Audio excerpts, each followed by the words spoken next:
Bodenberg, in the Rhineland, the year 1112.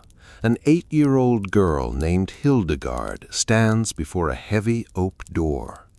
She is the 10th child of a noble family, the Bermersheims, and because she is the 10th, she is given as a tithe to the church. Her parents have brought her to the abbey. There is a quiet ceremony. Prayers are sung in the damp air. Incense burns, and a document of oblation is signed, binding her to the stone forever. And then the door is opened. She is led inside to be enclosed with an older anchoress named Jutta of Sponheim. And the worst part isn't the cold floor, or the heavy woolen habit, or the sudden absence of her family. The worst part is the lock sliding into place behind her. She was a child. She had not chosen God. Her parents had chosen him for her and handed her through a door that for the rest of her life would only open outward for the dead. And the strangest part is what she became on the other side of it. Welcome to History for Sleepyheads. This is history you can fall asleep to. Tonight we are walking away from the noise of the medieval world, away from the dirt and the disease and the crowded tavern fires, and into the most peaceful place in Christendom. But peace in the Middle Ages was not soft. It was built on a severity so complete, so absolute, that it governed every breath you took. We are walking into the quiet, dark reality of the medieval monastery.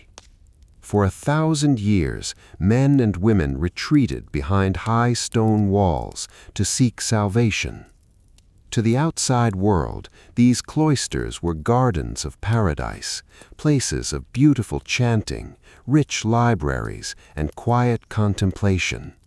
But step inside, and you find a life of rigorous, beautiful confinement, a life where silence was strictly enforced, where every hour of the day and night was owned by a heavy iron bell, and where the self was systematically, patiently erased. Toll, toll, toll. Once you crossed the threshold, you belonged to the hours now. You will rise in the dark. You will walk in the dark. You will sing the ancient psalms in the dark. The monastery was a quiet machine built for a single purpose, the constant rehearsal of leaving the world behind. You will see the beautiful books they made, heavy psalters bound in calfskin, their parchment pages dusted with crushed gold and lapis lazuli, objects that still sit quietly in temperature-controlled archives today, outliving the hands that painted them. But tonight you will mostly feel the cold stone. You will hear the scrape of a leather sandal on the flagstones, the rustle of wool habits in the choir, and the slow, deliberate pace of a life designed to mimic death. In this world, to die to the flesh was the only way to truly live. Remember that you must die. That is not the punishment. That is the promise. Lie back, close your eyes, let the bell sound in the distance, and let the centuries slip away. Bodenberg, the Rhineland, the year 1112. A German nobleman named Hildebert of Bermersheim and his wife Mechthild take their youngest daughter by the hand and walk her up the steep forested hill to a Benedictine monastery. Listen to what happens next. The child is around 8 years old. She is the 10th child of the house, and so, like a tenth of the harvest, she is offered as a tithe to the church. They do not just leave her at the gatehouse. They bring her into the chill of the stone sanctuary. They listen to the chanted psalms rolling through the nave, and they hand her over to be enclosed with an older noblewoman named Jutta of Sponheim. The parents turn around. They walk back down the hill. They leave her behind. The door to the anchor hold is drawn shut. And the worst part isn't the cold stone or the sudden absence of her mother or the dark. The worst part is the permanence of the lock. She was a child. She had not chosen God. Her parents had chosen him for her and led her through a door that for the rest of her life would open outward only for the dead. And the strangest part is not what was taken from her behind it. It is what she became. For a modern mind, a monastery is a place you retreat to, a conscious, difficult choice made by a weary adult seeking peace. But for centuries of the medieval era, the quiet cloisters of Europe were populated by people who had never known the outside world at all. They were called oblates. The word comes from the Latin oblatus, meaning someone offered up, a living sacrifice brought to the altar, not to be killed, but to be kept. The mechanics of this offering were not left to chance. They were codified in the early 6th century in the Rule of Saint Benedict, the founding document that governed 1,000 years of monastic life. Chapter 59 of the Rule dictates exactly how a noble family must give their child away. It was a legally binding contract, a spiritual transaction enacted in front of the silent, watching community. The parents would draft a formal petition of oblation. They would take this document, and they would take the small warm hand of their son or daughter, and they would wrap both the hand and the parchment tightly in the palla altaris, the heavy linen cloth that covered the altar.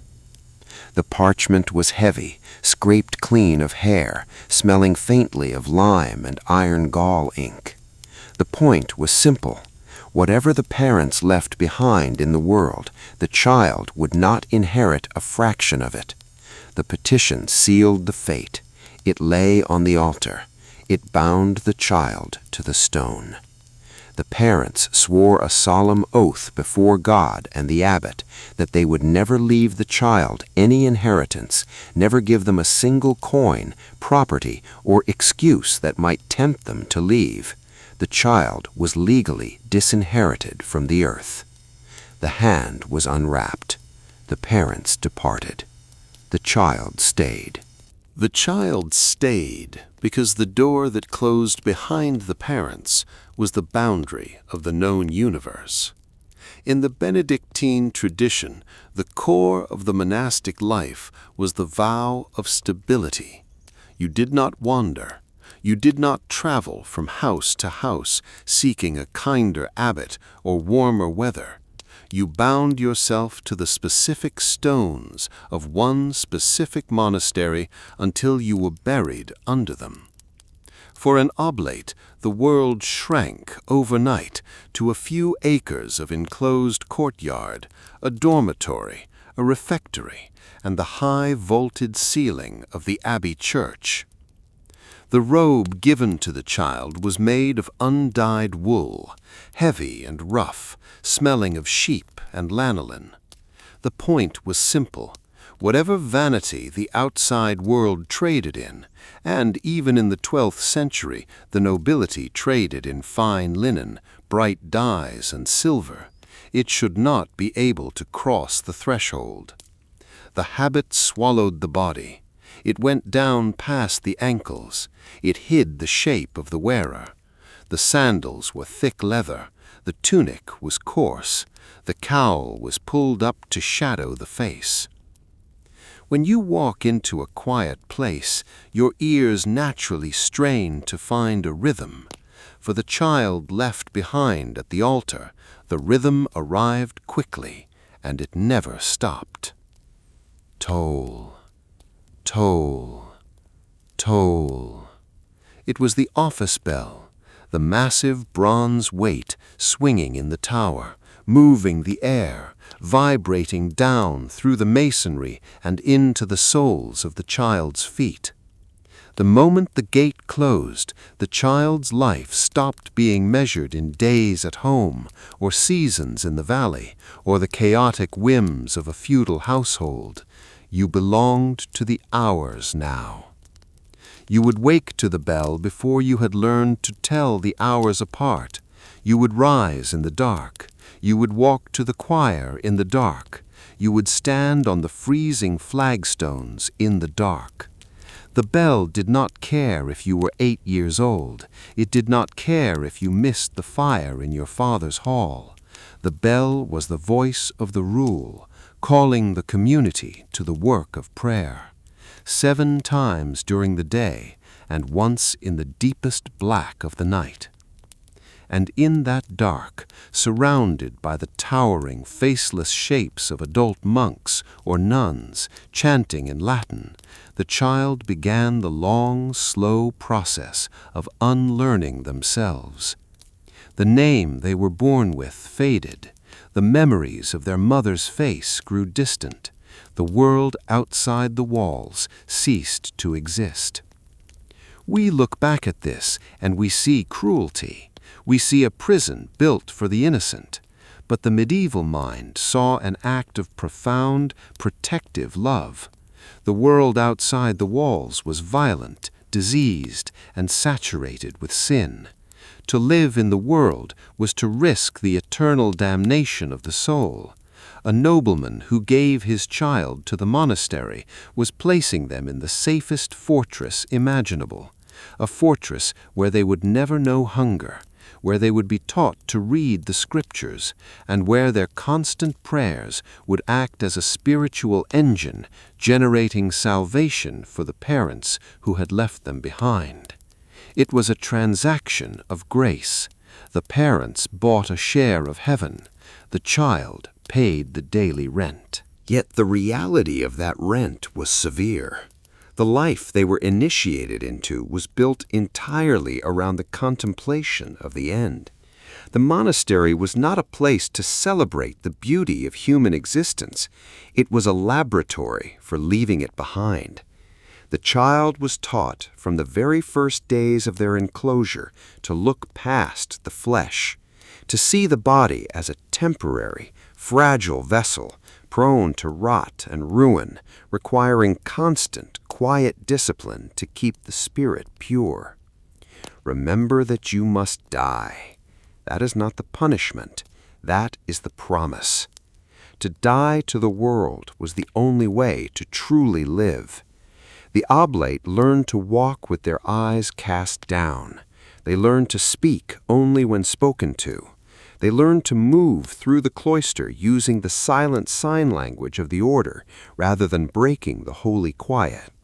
They learned to sleep in their clothes, ready to rise at the first strike of the night bell. They learned to rehearse their own death every single day, so that when the actual moment came, it would be as familiar as the transition from Vespers to Compline. And this is where the story of the child given to God takes its strangest turn, because the confinement was total, but for a rare few it was not empty. Let us return to the girl enclosed at Disibodenberg, Hildegard. She was a child when the door locked behind her. She grew up in the half-light of the anchor hold, reading the Psalter, chanting the hours, living a life of absolute sensory deprivation compared to the bright, chaotic world of the German nobility. She should have disappeared. She was designed to disappear. But the silence did not erase her. It gave her an entire universe. Within the severe, unchanging geometry of her confinement, Hildegard von Bingen began to see things, visions of blinding, living light. She saw the cosmos wheeling in the sky. She saw the structure of the human soul. She saw the divine fire that animated every leaf and stone. And because she was in a monastery, because she had been given to the church and taught the language of heaven, she was not dismissed. She was given a pen. The girl who was handed over at the altar, who never consented to her own enclosure, grew into an abbess. She became a polymath. She wrote treatises on medicine and botany, detailing the healing properties of plants she cultivated in the abbey garden. She wrote 3 massive volumes of visionary theology, She composed 77 chants and a liturgical drama, music of such haunting, soaring complexity that it is still sung in stone cathedrals today. She corresponded with popes. She reprimanded emperors. Bernard of Clairvaux, the fiercest and most powerful monastic reformer of the 12th century, read her work and endorsed her authority. She became one of the most powerful women in Europe, speaking with a voice that no secular queen could match, precisely because she spoke from the absolute, unassailable safety of the cloister. The walls that were meant to bury her became the amplifier for her voice. She is the exception, of course. Most oblates did not become Hildegard von Bingen. Most lived quiet, undocumented lives, their names recorded only once in the abbey's ledger of the dead. They swept the cloisters, they baked the bread, they copied the manuscripts, their fingers numb with cold in the winter scriptorium, forming perfect black letters on pale animal skin. They grew old within the same four walls, walking the same worn path between the choir and the dormitory, until they were carried out to the monks' cemetery and laid in the earth without a coffin, facing east to wait for the resurrection. The practice of child oblation did not last forever. As the medieval period deepened, the monastic ideal began to shift. The newer, stricter orders, like the Cistercians, looked at the oblates and saw a problem. They believed that true monasticism required a profound, adult conversion. It required a breaking of the will that could only happen if the will had been freely given. How could a monk truly renounce the world if he had never known it? How could he choose poverty if he had never owned a coin? By the late 12th and 13th centuries, the doors of the new abbeys began to close to children. Canon law was revised. It was decided that even if a child was offered by their parents, they must be allowed to confirm or reject the vow when they reached the age of reason. The era of the involuntary monk slowly faded.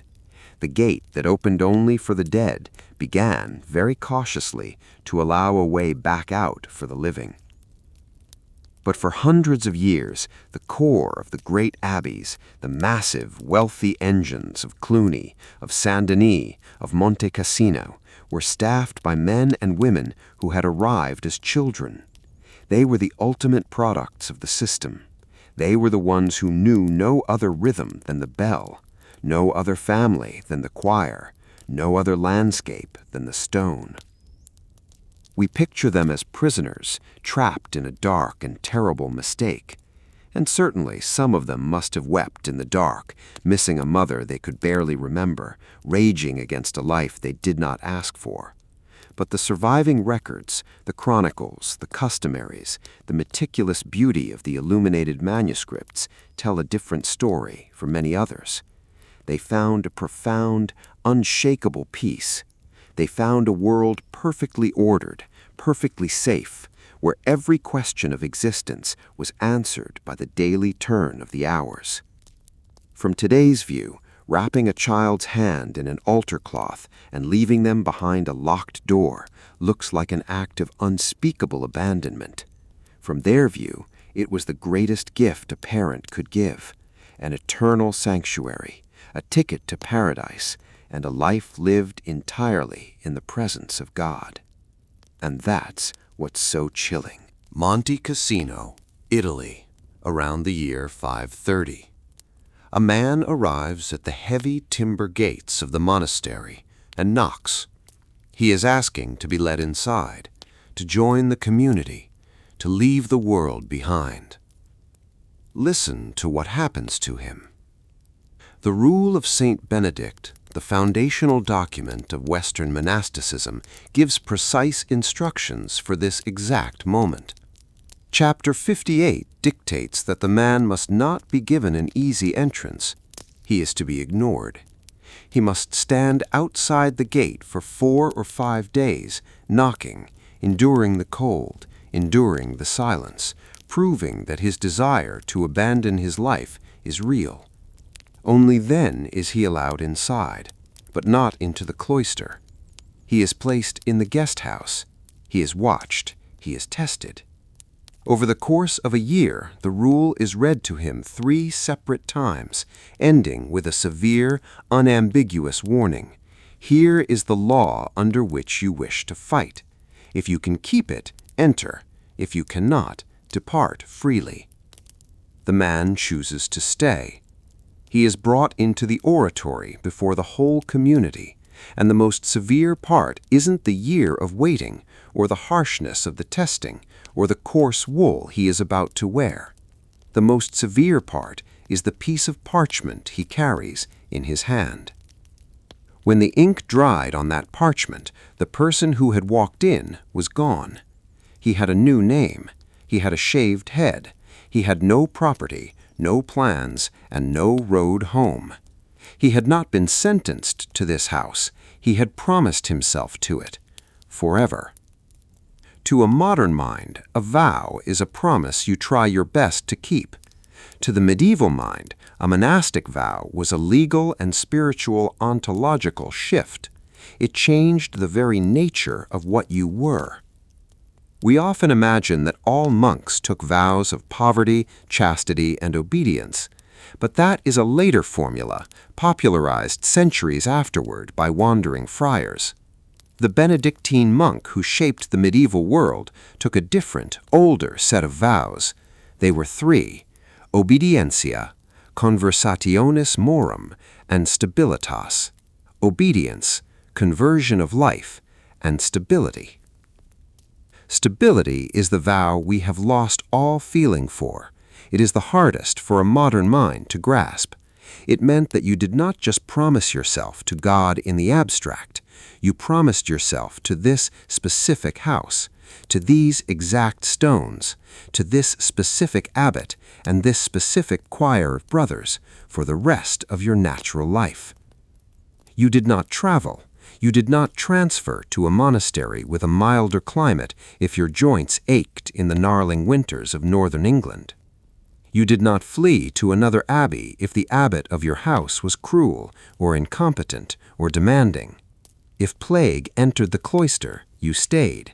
If famine ruined the valley, you stayed. The gate that closed behind you was absolute. Breaking the vow of stability, leaving the monastery without permission, was the crime of apostasy. It made you a fugitive in the eyes of the church and the law. You were a man dead to the world, and the dead do not walk. The ceremony of profession was designed to make this death literal. When the year of the novitiate was over, the novice was brought into the church. The air was cold, smelling of beeswax and old stone. The entire community stood in the choir stalls, silent, their faces hidden in the shadows of their cowls. The novice walked to the altar. He lay face down on the freezing flagstones, his arms extended, his body pressed completely flat against the earth. It was the posture of a corpse. Remember that you must die. That is not the punishment. That is the promise. He was rehearsing his own funeral, offering his old self to be buried so that a new creature could rise. After a time, the abbot would bid him to stand. The novice would read his vows aloud from a piece of parchment he had written himself. If he was illiterate, a scribe wrote it for him, and the novice would make his mark, a simple cross drawn in black ink. He walked to the altar, placed the parchment upon it, and laid his hand over it. It was a binding contract with heaven. Then came the systematic erasure of the individual. He was stripped of his secular clothing. The linen shirt was removed, the leather belt, the woolen tunic, the cloak, all the markers of who he had been, what his family had owned, what rank he had held outside the walls. The old clothes were gathered up and taken away to the wardrobe, kept there just in case the devil ever convinced him to break his vows and flee. in their place, he was dressed in the habit of the order. The tunic was undyed and heavy. The scapular, a long apron of cloth, was dropped over his head. The cowl was pulled up. The clothing was identical to the man standing to his left and identical to the man standing to his right. He was no longer a lord or a peasant or a merchant's son. He was a brother of the rule. The final physical severing was the tonsure. The novice knelt. The barber took a razor made of iron or steel and scraped the crown of the head completely bare, leaving only a narrow ring of hair around the edges. The blade made a soft, rasping sound against the scalp. The hair fell to the stone floor. The tonsure was the brand of the church. It marked the man visually, instantly, as someone separated from the vanity of the world. It was a permanent, visible renunciation of pride. And with that renunciation came the complete surrender of ownership. Chapter 33 of the Rule of St. Benedict is titled, "Whether Monks Ought to Have Anything of Their Own." The answer is a fierce, uncompromising negative. Let no one presume to give or receive anything without the abbot's leave, or to have anything as his own, anything whatever, whether book or tablets or pen or whatever it may be. The monk owned nothing. The bed he slept in was not his. The coarse blanket that kept him from freezing was loaned to him by the monastery. The sandals on his feet belonged to the community. He did not even own his own body or his own will. If a scribe in the scriptorium was given a beautiful, heavy book bound in calfskin to copy, a book he would spend 3 years illuminating, breathing in the dust of crushed lapis lazuli, he could not call that book his own. The book belonged to the abbey. The rule itself, meticulously copied into heavy manuscripts that would survive for centuries, dictated that the individual was nothing and the community was everything. When the ceremony was complete, the silence of the church was broken. Toll, toll, toll. The bronze bell in the tower began to swing, calling the community to the next office of the day. The newly professed monk took his place at the very end of the choir stalls, the lowest rank, the newest arrival. He opened his mouth and he began to chant the psalms with the others. You belong to the hours now. From this moment on, he would never decide when to eat. He would never decide when to sleep. He would never decide when to speak or what to read or where to walk. The bell would decide for him. The rule would decide for him. The abbot would decide for him. To a mind raised in the modern era, where personal freedom is the ultimate virtue, this total annihilation of choice sounds like a nightmare. It sounds like the darkest kind of psychological prison. We look at the shaved head, the coarse robe, and the vow that forbids you from ever leaving a single stone building, and we see confinement. But the medieval mind saw the exact opposite. They saw the world outside the walls as the true prison. The outside world was a place of endless, exhausting anxiety, a place where a bad harvest meant your children would starve, a place where a passing army could burn your village to the ground, a place where the desperate pursuit of money and status and land could rot your soul and drag you down to the fires of hell. By surrendering everything, the monk was freed from everything. If he owned nothing, he had nothing left to lose. If he never made a choice, he could never make a mistake that would damn him. The heavy stone walls were not keeping him in. They were keeping the chaos of the world out. The cloister offered the one thing a medieval man could almost never find: absolute, unbroken safety. From today's view, this looks like the deliberate destruction of the self. From their view, it was the only way to be truly free. And that's what's so chilling. Campania, Italy, around the year 530, a Roman patrician turned monk named Benedict of Nursia sits in the stone ruins of an old pagan temple at Monte Cassino. He takes up a reed pen and writes a list of 73 chapters that will organize the next 1,000 years of European history.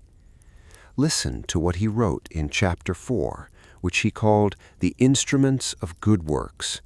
He lists the daily tools of the spiritual craft: to relieve the poor, to clothe the naked, to visit the sick.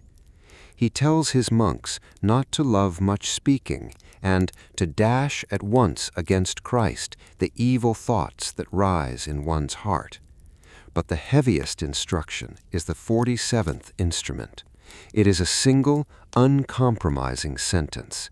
He wrote, to keep death daily before one's eyes.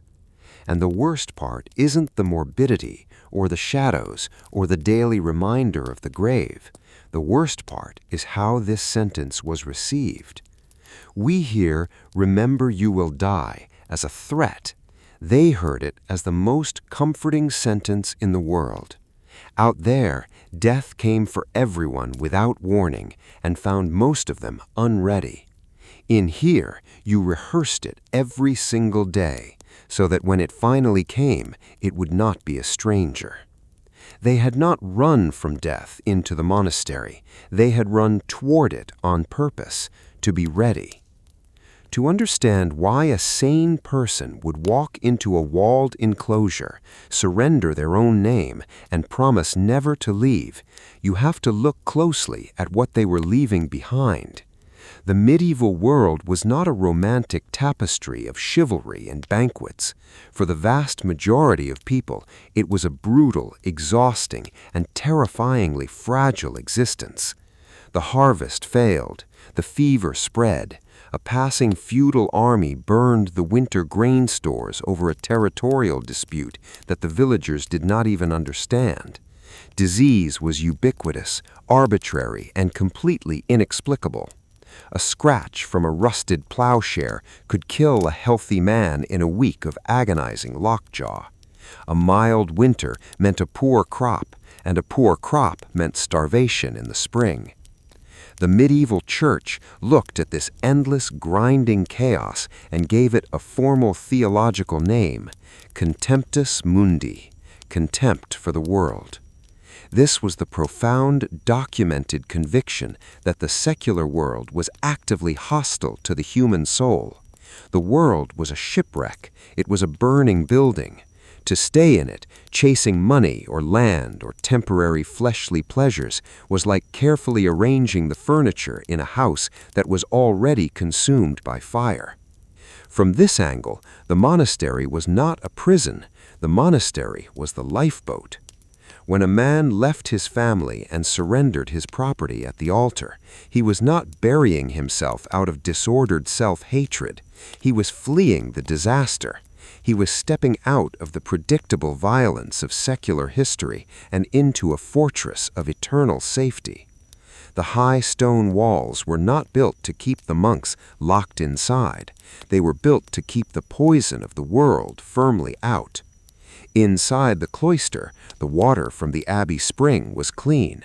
The food, though simple and largely meatless, was guaranteed by the vast agricultural estates the monks managed.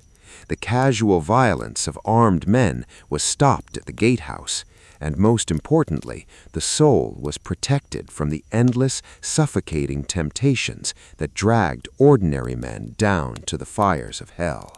But the safety of the cloister was not a passive retreat. It was an active, rigorous laboratory for preparing for the end. This brings us back to the 47th instrument of good works, keeping death daily before one's eyes, the memento mori. In the modern era, we spend billions of dollars and endless reserves of psychological energy pretending that we are not going to die. We hide our sick in sterile rooms. We disguise our aging. We treat death as a catastrophic medical failure, a sudden shock that interrupts the natural narrative of a life. The medieval monk did the exact opposite. He dragged death into the center of the room, seated it at the table, and built his entire schedule around it. To the medieval mind, the worst thing that could possibly happen to a human being was not dying. It was a mors incrovisa, a sudden, unprovided death, to be struck down by a falling branch, or a sudden winter fever, or a robber's knife on a forest road, before you had time to confess your sins and make your peace with God. That was the true terror. That was the fast track to eternal damnation. The monastic life was the ultimate insurance policy against the sudden death. By living every single day as if it were your absolute last, you could never be caught off guard.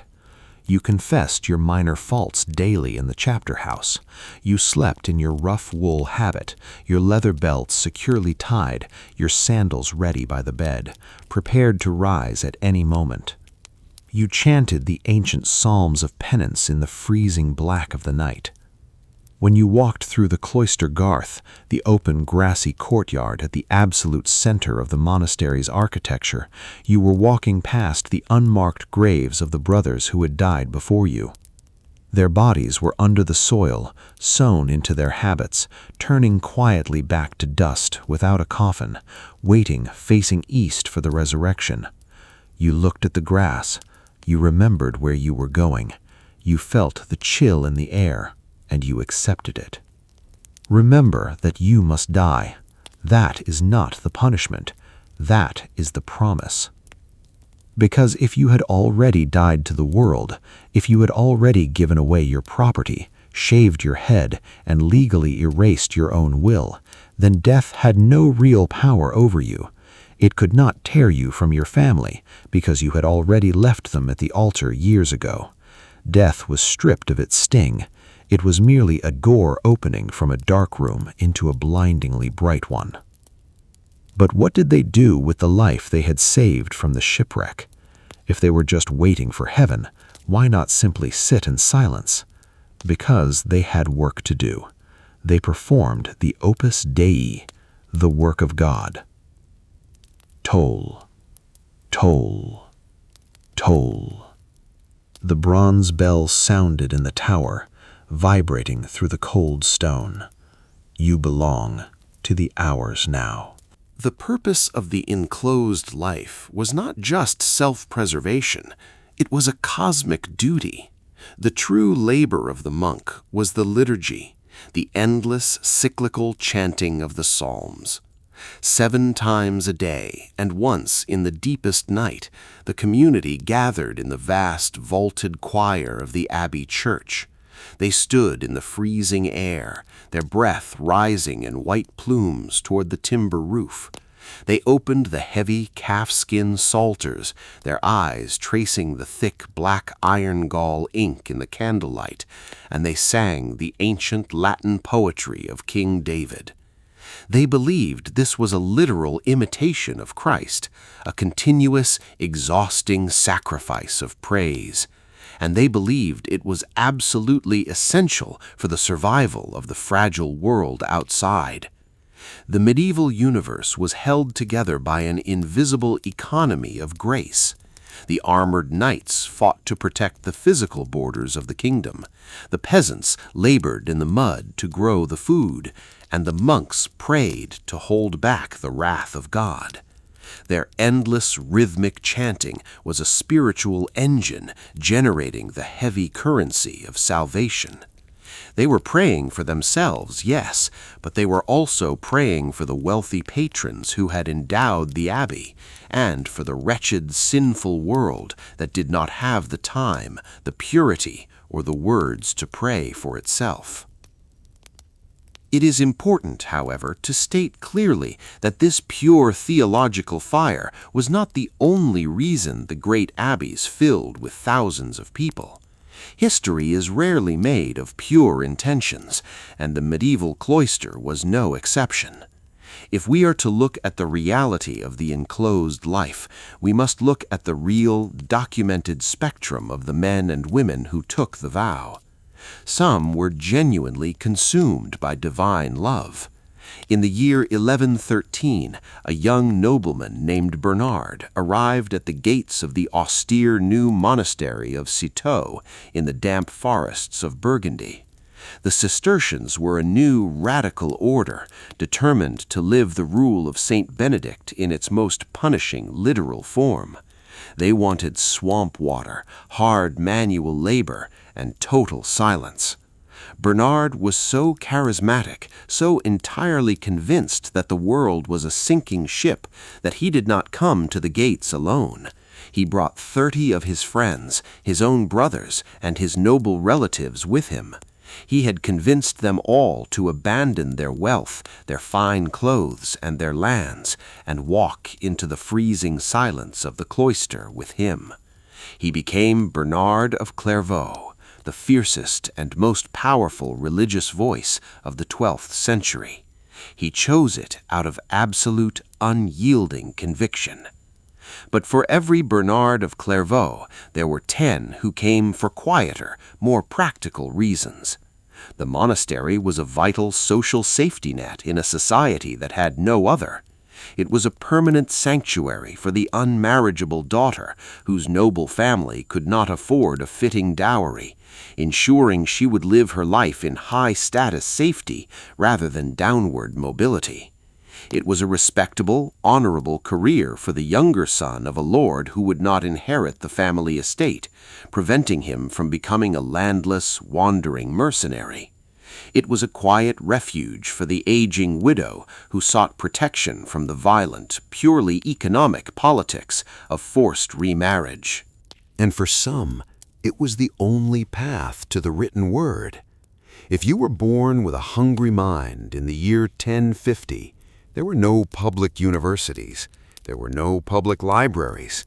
If you wanted to read the philosophy of the ancients, if you wanted to study astronomy or medicine or the mechanics of the natural world, there was only one place on earth you could go. You had to find a high stone wall.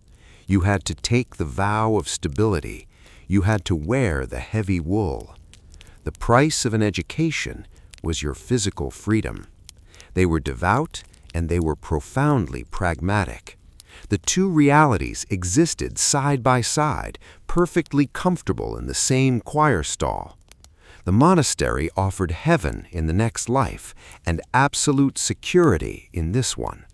It offered a community that would never abandon you, a daily routine that would never surprise you, and a bed that, while hard, would never be taken away. We look at the silence, the shaved heads, and the daily rehearsals of the grave, and we project our own modern terrors onto them. We imagine a life of repressed misery, a desperate, fearful escapism from the natural joys of the flesh. We read the memento mori as a kind of psychological torture inflicted on the helpless. From today's view, this looks like a morbid obsession with death, a collective burial of the living. From their view, it was the only sane way to prepare for the one certain thing and the safest, freest place a soul could possibly be. And that's what's so chilling.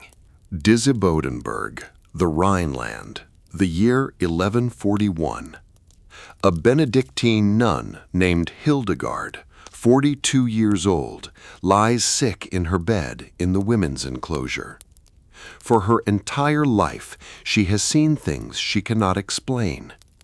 Listen to what she wrote later, remembering this time.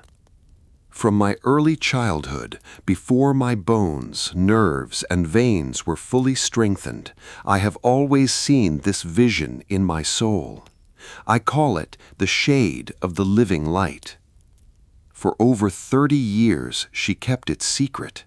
She was terrified of the world, terrified of her own mind, speaking of it only in whispers to the older woman she was enclosed with. She had no formal authority. She had no voice. And the most astonishing part isn't the visions, or the illness that pinned her to the bed, or the 3 decades of total silence.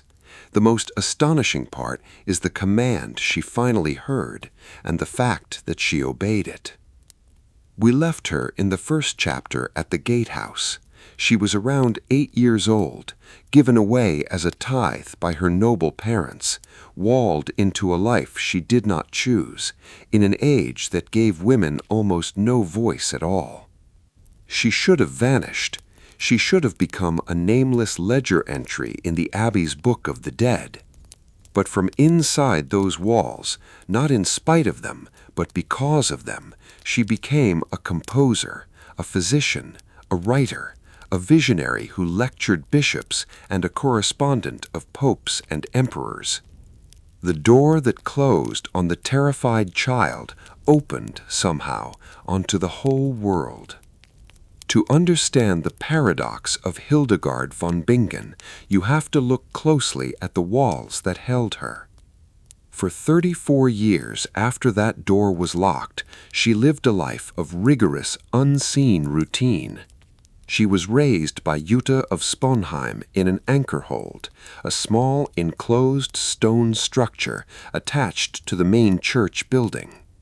The space was cramped, the air was damp, the windows were narrow slits, letting in only a fraction of the sun, designed to keep the eyes focused inward rather than outward. When Jutta died in 1336, the community of women that had slowly gathered around them elected Hildegard as their magistra, their leader. But she was still a woman in the 12th century. Outside the walls, a woman was largely the property of her father and then the property of her husband. She could not attend the cathedral schools that were beginning to form the first universities. She could not preach. She could not speak with authority on the scriptures. Inside the walls, the rules were different. The monastery was a severe master, but it was an egalitarian one. The women in the cloister learned to read Latin. They read the church fathers. They copied manuscripts. They cultivated an intense, focused intellectual life that was completely unavailable to the secular queens of Europe. The enclosure took away her freedom of movement, but it gave her the greatest luxury of the medieval mind: uninterrupted time. Toll, toll, toll. The bronze bell in the tower rang the hours, dividing the day into prayer, reading, and work. You belong to the hours now. And for Hildegard, the hours were not a cage, they were a foundation. In 1141, the visions that had haunted her quietly since childhood surged with violent, blinding clarity. She heard a voice tell her, "Write down that which you see and hear." She was terrified. She refused. The physical toll of the resistance made her desperately ill, a common physical response in the medieval visionary tradition. Finally, encouraged by her secretary, a monk named Volmar, she took up a wax tablet and a stylus. She began to dictate a massive, complex work of visionary theology called Scivias, Scito Vias Domini, Know the Ways of the Lord. The manuscript was heavy. The ink was dark iron gall. The parchment was scraped animal skin, requiring hours of painstaking labor just to prepare a single page. It took her 10 years to finish. When a draft of it was read aloud to Pope Eugenius III at a synod in Trier, the Pope did not declare her a heretic. With the backing of the fierce reformer Bernard of Clairvaux, the Pope wrote to Hildegard directly. He gave her apostolic permission to continue writing. The silence was broken. The woman who had been buried alive at the age of 8 was suddenly given the highest microphone in Christendom. Her output over the next decades is staggering, and it was all produced without ever leaving the monastic framework. She composed music. Her collection, The Symphony of the Harmony of Celestial Revelations, symphony of the harmony of celestial revelations, contains some of the most haunting, complex vocal music of the medieval period. But this music was not written for a concert hall. It was a utility. It was a tool for the Opus Dei, the work of God. It was written to be sung by her sisters in the freezing dark of the choir, their voices rising in unison, the monophonic chant echoing off the stone vaults. The music was designed to pull the mind out of the flesh and into the divine light she saw in her mind. She also looked downward, into the dirt and the leaves. She wrote Physica and Cause et Cure, massive encyclopedias of the natural world and human medicine. She catalogued the healing properties of herbs, the behavior of animals, and the physical causes of disease. This brings us to a quiet truth about the enclosed life, a mercy seated inside the severity. The monastery was not just a place of discipline, it was a hospital. The infirmary was one of the few places in the medieval world where the sick were treated with systematic, methodical care. Hildegard grew medicinal gardens in the cloister. She boiled bitter roots, ground poppy seeds for pain, and applied poultices to the fevers of her sisters. The women cared for each other with a gentle, patient devotion. It was a small, vital mercy in a brutal age. She understood the frailties of the human body precisely because she lived in a community entirely devoted to managing them. By 1150, Hildegard's authority had grown so immense that the small enclosure at Disibodenberg could no longer hold her. She claimed a vision commanded her to move her nuns to a new location, a ruined hill overlooking the Rhine, called Rupertsberg. The monks of Disibodenberg were furious. They did not want her to leave. She was a living saint. She attracted wealthy patrons, massive dowries from the noble families of the nuns, and immense prestige. The abbot refused her permission to go. The men who held the keys to the gate told her the door would not open. By 1150, Hildegard's authority had grown so immense that the small enclosure at Disibodenberg could no longer hold her. She claimed a vision commanded her to move her nuns to a new location, a ruined hill overlooking the Rhine called Rupertsberg. The monks of Disibodenberg were furious. They did not want her to leave. She was a living saint. She attracted wealthy patrons, massive dowries from the noble families of the nuns, and immense prestige. The abbot refused her permission to go. The men who held the keys to the gate told her the door would not open. So the woman who had been trained in total obedience simply lay down in her bed.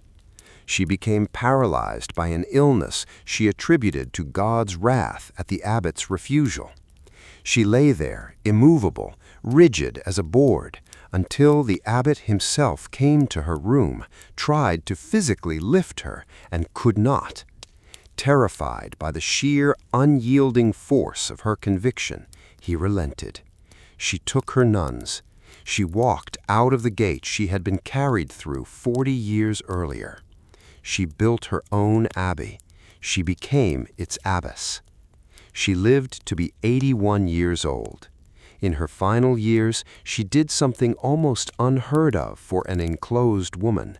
She went on preaching tours. She traveled down the rivers of Germany, standing before crowds of priests, monks, and bishops, publicly rebuking them for their corruption and laziness. They listened to her. They bowed their heads. The men who ruled the medieval church sat quietly and took instruction from a woman who had spent her entire life locked in a cloister. But we must not erase the dark for a simple triumph story. We must hold the cost honestly. Hildegard was extraordinary, but she was still bound. She never took off the heavy wool. She still woke in the freezing dark of the night to chant the psalms. She still faced men who doubted her, bishops who tried to silence her, and a world that believed a woman's voice was inherently dangerous. Near the end of her life, her abbey was placed under interdict, a crushing ecclesiastical punishment that forbade her community from singing the divine office or receiving the sacraments, simply because she had allowed an excommunicated man to be buried in her graveyard. She fought the interdict with everything she had, writing furious, brilliant letters to the church hierarchy until it was finally lifted just months before she died.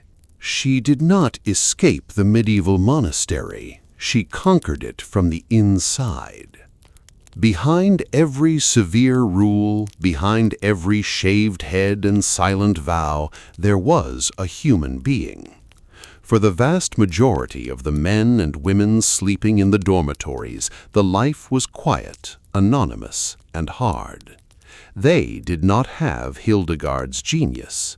They lived inside the exact same walls, under the exact same bell, doing the exact same manual labor, and they are remembered by no one. But their worldview was the same as hers. They lived in the shadow of the grave, not out of despair, but out of a profound, blinding hope. Remember that you must die. That is not the punishment, that is the promise. Hildegard spent her entire life mapping that promise. Her visions were not of terror, they were of the architecture of heaven.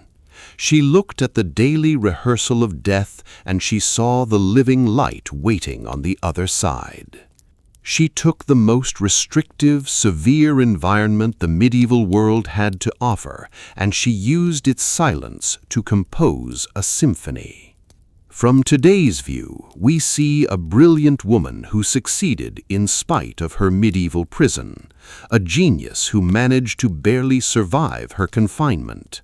From their view, the prison was the exact instrument that gave her a voice, the greenhouse that made the flowering possible. And that's what's so chilling. Campania, Italy, around the year 530. Benedict of Nursia sits at a wooden desk and drafts chapter 16 of his monastic rule, laying out the exact mechanics of the divine office. Listen to what he wrote. He quotes the ancient Psalms to justify his math. As the prophet saith, 7 times a day I have given praise to thee. And concerning the night hours he saith, at midnight I arose to confess to thee. He was binding his followers to a mathematically precise schedule of prayer, dividing the day and the deep night into a permanent, unchanging cycle. And the worst part isn't the number of the prayers, or the cold of the choir stalls, or the sheer volume of the words they were required to memorize. The worst part is what it did to the night. The modern world thinks of the monastery as a place of rest. It was, in truth, a place that woke you in the middle of every single night, in the cold, in the dark, to sing to a God you could not see, and then sent you back to bed for an hour or two before the bell rang again. There was no night in a monastery that a monk slept the whole way through, not one, for the rest of his life. To understand the enclosed life, you must understand its clockwork. The medieval monastic day was built on a schedule called the horarium.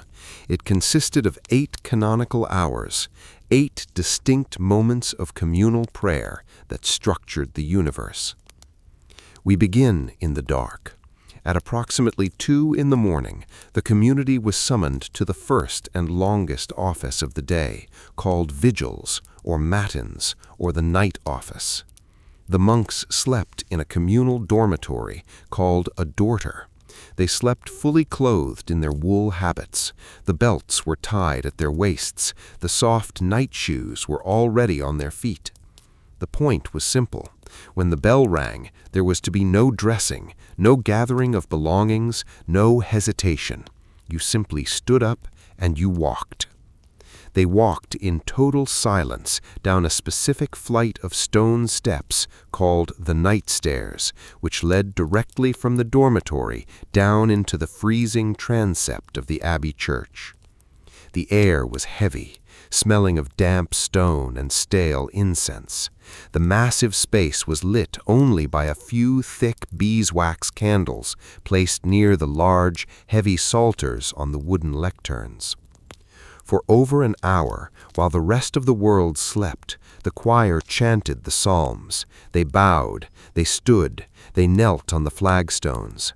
When vigils was finally over, they returned quietly up the night stairs, lay back down on their hard beds, and tried to sleep for another hour or two. Then came lauds, the office of the dawn, sung as the first gray light began to bleed through the eastern windows.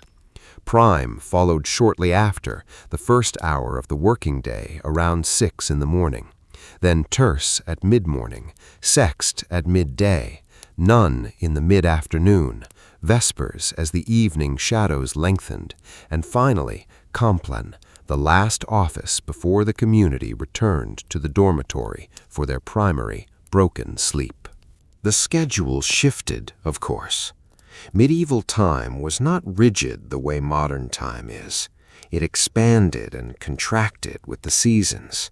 A summer day meant shorter nights and very short sleep.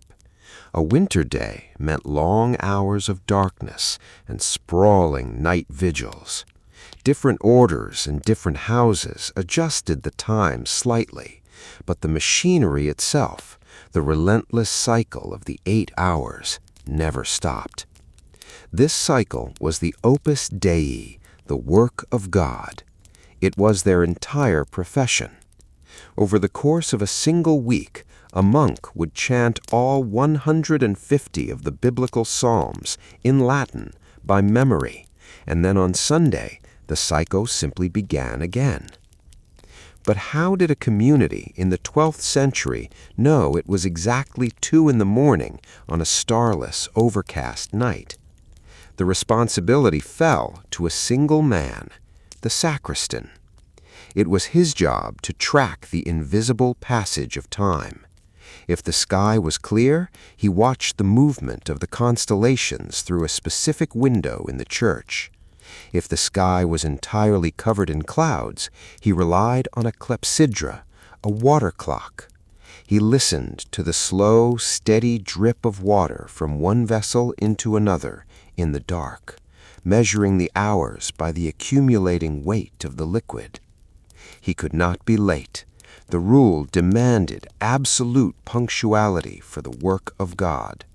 In fact, this intense monastic demand for temporal accuracy drove much of the early development of mechanical clocks in Europe. The gears, the weights, and the escapement mechanisms were pioneered not by merchants needing to open their shops, but by monks needing to know exactly when to wake up. When the water clock reached its mark, the sacristan would pull the thick rope hanging in the tower. Toll, toll, toll. The bronze bell was massive, cast in a pit of earth and hung high in the timber roof. The vibration traveled down the masonry, shaking the dust from the rafters, waking the abbot in his quarters, waking the novices in the dorter, waking the child oblates who had never known another sound. You belong to the hours now. The bell owned the monks completely. Chapter 43 of the rule dictates that the moment the signal for the divine office is heard, the monk must immediately set aside whatever he has in his hands and go with utmost speed. If a scribe in the scriptorium was copying a manuscript and the bell rang, he was instructed to leave the letter he was forming half finished. He dropped the pen. He left the ink wet. He walked to the choir. To finish the letter was an act of personal will, of vanity. To drop the pen was obedience. Between the hours of prayer, the day was divided into 3 other strictly managed activities. There was Lectio Divina, the slow, meditative reading of Scripture and the Church Fathers. There was the chapter meeting, where the daily business of the monastery was handled. And there was manual labor. Monks washed clothes. They swept the cloisters. They worked in the bakehouse, the brewery, and the extensive gardens. The rule insisted that idleness was the enemy of the soul, so the hands were kept as busy as the voice. And through all of this, for the vast majority of the day, there was silence. The medieval monastery was not a place of casual conversation. In the strictest houses, particularly among the Cistercians and the Cluniacs, speaking was heavily restricted. During the day, you spoke only when absolutely necessary for the work, or to confess a fault, or to answer the abbot. During the night, after Compline, the great silence fell over the house, and to speak a single word was a grave offense. But 100 men living together, working in a kitchen, running a farm, and operating a scriptorium still needed to communicate. And so they developed elaborate monastic sign languages. Surviving customaries from the period contain pages and pages of documented hand signs, a lexicon of the hands. The signs were practical, literal, and entirely silent. To ask for bread, the monk made a circle with his thumbs and forefingers. To ask for water, he brought his fingers together like a dripping spout. To ask for a book, he extended his hands flat and opened them like the heavy parchment pages of a psalter. To indicate a pagan or secular book, he touched his ear, mimicking the scratching of a dog. Imagine walking through a busy medieval kitchen. The fires are roaring. The soup is boiling in massive iron cauldrons. 40 men are chopping vegetables, carrying sacks of grain, slicing hard cheese, and there is not a single human voice. Only the crackle of the fire, the scrape of the knife, and the silent, rapid flashing of hands through the air. It is the strangeness of a community that lived together for 50 years, slept in the exact same room, ate at the exact same table, and largely did not speak. Even the meals were governed by the quiet clockwork of the rule. The community ate together in a long vaulted hall called the refectory. They sat on backless wooden benches at heavy oak tables. The food was simple: bread, beans, seasonal vegetables, sometimes eggs or cheese, and weak ale. Meat from 4-legged animals was strictly forbidden to healthy monks, allowed only in the infirmary to heal the sick. They ate in total silence. They communicated their need for salt or water with hand signs. And high above them, built into the wall of the refectory, was a small stone pulpit. One monk, chosen as the reader for the week, stood in the pulpit and read aloud from the lives of the saints or the sermons of the fathers. The sole human voice in the room was not discussing the harvest or the weather or the politics of the realm. It was discussing eternity. The body was fed with bread. The soul was fed with the word. When the day finally ended, the bell rang for Compline. Compline was the most intimate and solemn of the hours. The sun had set. The darkness had returned. The community gathered in the choir one last time. The prayers of Compline are ancient and deeply specific. They are prayers for protection in the dark.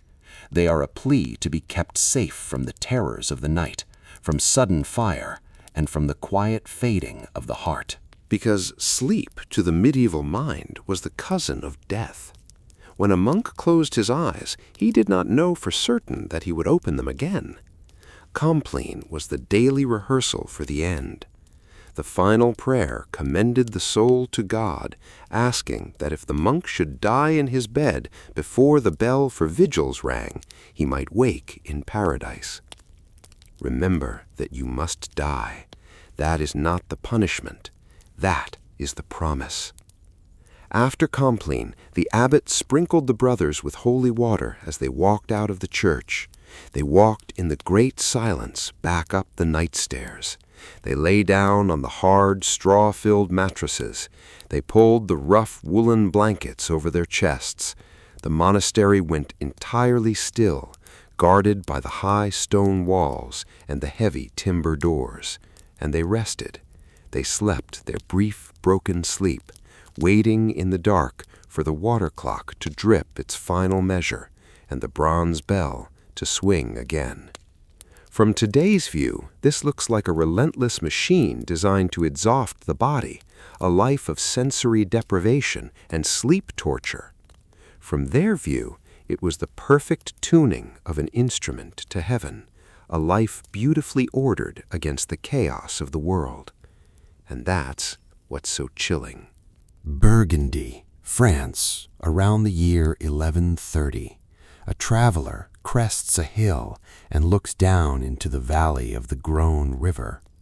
He sees a building that seems to defy the limits of stone and gravity.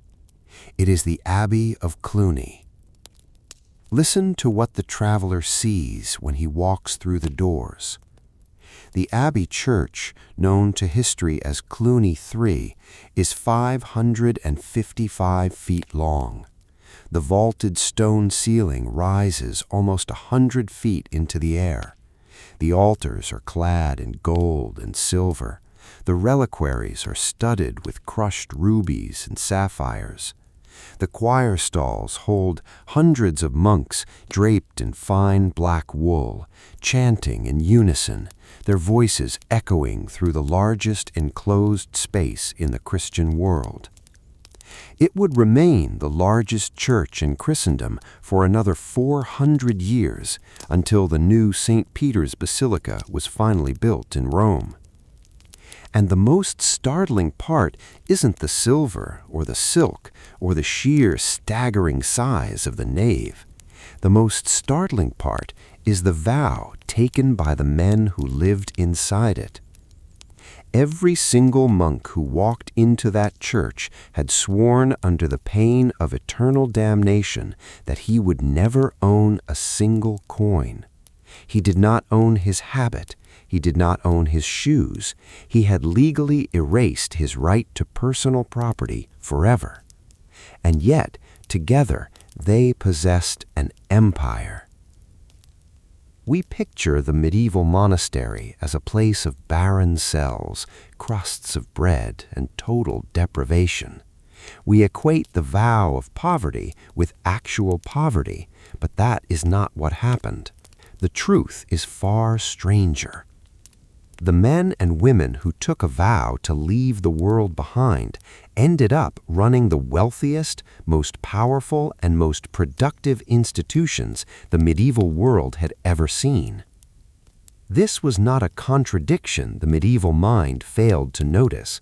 It was a paradox they had a careful and quite brilliant answer to.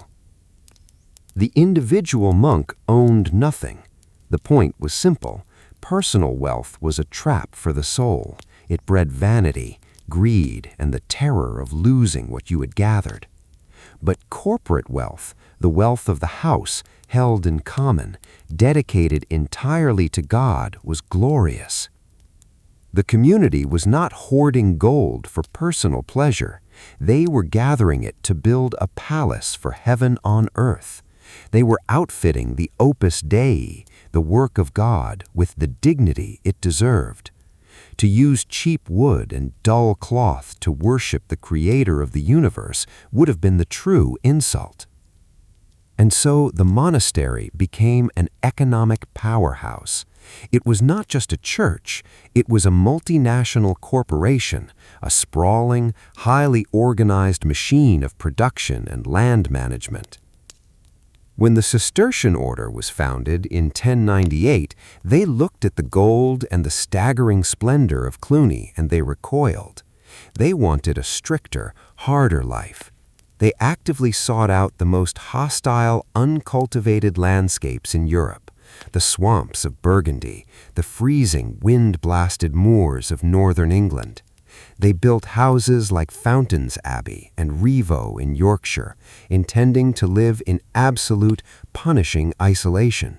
They wanted to be poor. But the rule demanded that they work, and because they had a labor force that did not demand wages, that did not strike, and that obeyed orders instantly, they accidentally became massively wealthy. The Cistercians drained the swamps. They cleared the forests. They pioneered advanced metallurgical forges using water wheels to drive massive trip hammers for ironworking. And on the desolate moors of England, they bred sheep. Fountains Abbey eventually controlled millions of acres of land and managed flocks of sheep so vast they drove the entire European wool trade. Italian merchants would travel all the way to the freezing valleys of Yorkshire just to buy Cistercian wool. The monks who had fled into the wilderness to escape the world ended up dictating the medieval economy. They managed this vast wealth through a system of granges, outlying agricultural estates run by lay brothers, men who took monastic vows but whose primary duty was physical labor rather than chanting in the choir. The grange was a marvel of efficiency. There were mills for grinding grain, there were massive stone barns for storing the harvest, there were complex fisheries and terraced vineyards. The monastery was the absolute center of gravity for the local economy. The abbot was not just a spiritual father, he was a feudal lord, sitting in parliaments, advising kings, and controlling the lives of thousands of tenant farmers. But the wealth of the monastery was not only measured in land and grain, it was measured in ink. In a world where almost the entire secular population was illiterate, the monastery was the memory of the human race. The most valuable room in the abbey, aside from the church, was the scriptorium. It was here that the monks performed the slow, agonizing labor of copying texts. The room was often freezing. Fires were rarely allowed in the scriptorium because a stray spark could incinerate decades of work. The monk sat at a slanted wooden desk. He took a piece of parchment, animal skin that had been soaked in lime, scraped with a crescent knife, and stretched tight on a wooden frame. He took a quill, cut from the flight feather of a goose. He dipped it in iron gall ink, and he wrote. He copied the scriptures, the psalters, and the theological tracts. But he also copied the works of the ancient pagan world. Much of what we have today of Aristotle, of Cicero, of ancient medicine and astronomy exists entirely because a nameless monk in a freezing room copied it from a decaying scroll into a bound codex. The books they made were the ultimate treasures of the age. A single illuminated manuscript could take a team of monks 3 years to produce. The margins were painted with crushed lapis lazuli imported from Afghanistan. The capital letters were laid with real beaten gold leaf that caught the candlelight and made the page look as though it were burning. These books survived. Long after the abbeys were ruined, the heavy calfskin volumes endured. They sit today in temperature-controlled archives behind thick glass, perfectly intact. The men who made them are dust, but the books remain. The individual owned nothing. The library owned the world. And yet, despite the vast wealth, the original strictures of the rule remained woven into the daily life of the house. The monastery was commanded to be a place of supreme charity. Chapter 53 of the Rule of Saint Benedict states, "Let all guests who arrive be received like Christ." This was not a metaphor. It was a binding command. The monastery served as the inn, the hospital, and the refuge of the medieval road. At the gatehouse, the almoner distributed bread and weak ale to the poor who gathered there every morning. Inside the walls, the infirmary was a place of quiet, methodical care, where sick monks and sometimes ailing travelers were given the warmth and the herbal medicines the outside world lacked. It was a system of small mercies embedded in the vast stone machinery. The wealth of the house built the walls, but it also fed the starving.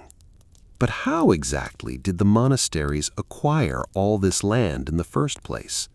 How did men who entered with nothing build estates the size of small countries? The answer brings us back to the central engine of the medieval mind, the terror of the grave. Remember that you must die. That is not the punishment. That is the promise. The secular lords, the knights and the kings lived violent, deeply compromised lives. They killed men in battle. They hoarded wealth. They knew with absolute certainty that they were risking the eternal fires of hell. And so, as they grew older, or as they lay on their deathbeds, they bought the one thing they could not generate themselves: pure, concentrated prayer.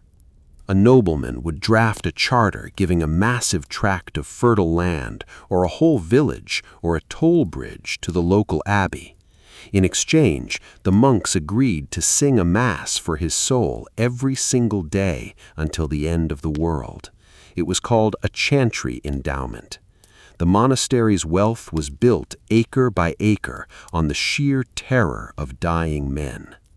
The monks accepted the land. They managed it brilliantly. They used the profits to build larger churches, to buy more gold for the altar, and to feed the poor at the gate. And they went to the choir 7 times a day to sing for the souls of the men who had given it to them. Toll, toll, toll. The bell in the tower rang, echoing over the vast estates, over the sheep on the moors, over the granges and the mills. You belong to the hours now. The monk standing in the choir did not own the gold cross on the altar. He did not own the illuminated psalter he was reading from.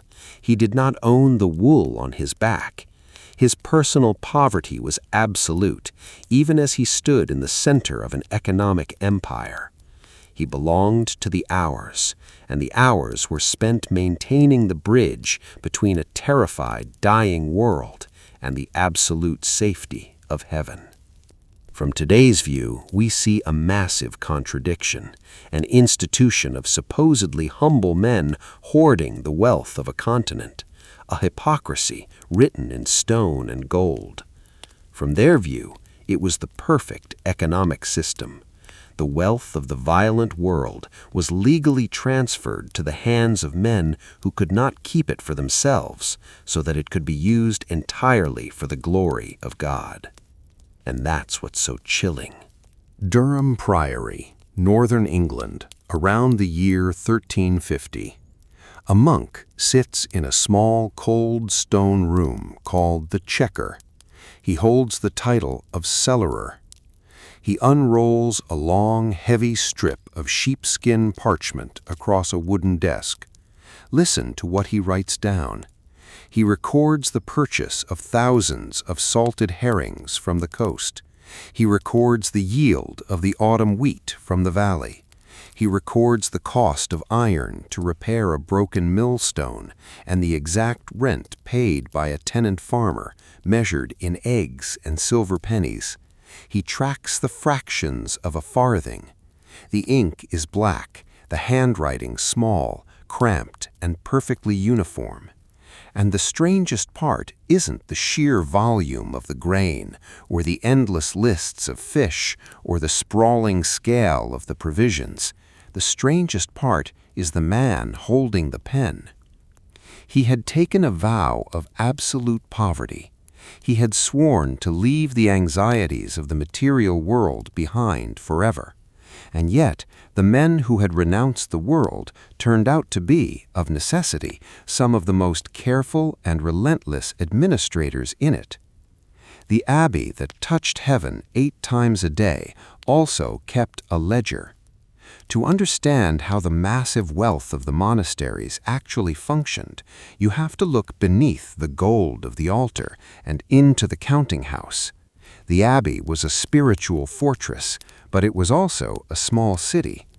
You cannot feed a city with prayers. You cannot repair a lead roof with chanted psalms. The house required a vast, quiet bureaucracy to keep the bells ringing, and that bureaucracy was as structured and rigid as any royal government. The daily machinery of the abbey was run by a group of officers called the obedientiaries. Each man was given a specific, heavily isolated domain to rule, and he kept his own meticulous account rolls. There was the cellarer, the master of the stores, who managed the granaries, the bakehouse, and the brewery, sourcing wine from France and salt from the coast. There was the sacrist, who kept the church. He was responsible for the immense quantities of beeswax required to light the nave, the expensive incense burned at the high altar, and the water clocks that tracked the precise passage of the hours in the dark. There was the almoner, who stood at the gatehouse and dealt the daily charity to the poor, distributing the leftover bread and the worn-out clothing of the brethren. There was the infirmarian, who ordered the bitter herbs and managed the bloodletting in the hospital. And there was the guest master, who provided fresh rushes for the floors, firewood for the hearths, and provender for the horses of visiting nobles. They measured their world in bushels of barley, gallons of weak ale, and yards of undyed wool. They stitched their parchment membranes together into rolls that could stretch 30 feet long. They worked in the quiet, dusty corners of the cloister, balancing the accounts of salvation. Toll, toll, toll. The office bell sounded in the distance. A softer sound here, muffled by the fixed stone walls of the administrative rooms, ringing over the ledgers like a patient, slow lullaby. But where did the money flowing into these ledgers actually come from? The foundation of all monastic wealth was the endowment. When a great house was founded, a wealthy lord or a king would grant the monks a massive tract of land. But the income did not stop there. The monastery collected tithes, a mandatory 10% tax on the agricultural produce of the local parishes under their control. They collected rents from hundreds, sometimes thousands of peasant tenants who lived on abbey lands. They owned the vital infrastructure of the medieval economy. They owned the local mill and charged the villagers a heavy fee to grind their grain. They owned the rights to the river and charged a toll for the ferry. They held the rights to hold seasonal markets, collecting taxes on every stall that sold wool or leather.